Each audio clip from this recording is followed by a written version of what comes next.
Dmitri Medvedev, sërish me një deklaratë të ashpër vë alarmin e pasigurisë për Zelenskin.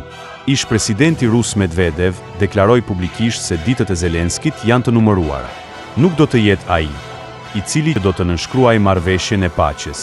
Edhe nëse qëndron në zyrën e tij për pak më gjatë, sërish po ju them, tha Medvedev, se Zelenski nuk do të jetë ai që do të nënshkruajë marrëveshjen e paqes dhe të fundit të luftës.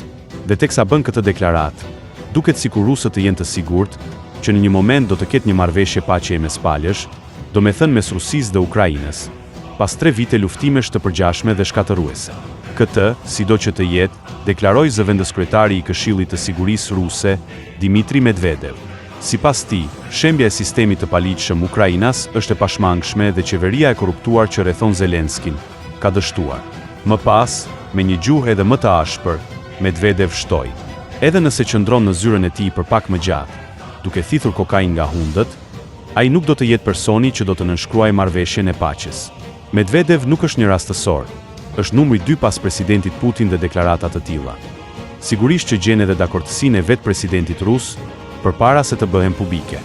Në fund, deklarata e Medvedev u mbyll me shprehjen: ai i ka ditët e numëruara.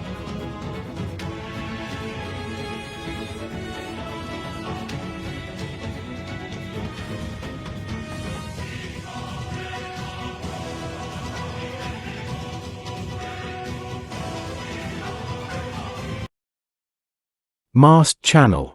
Please subscribe.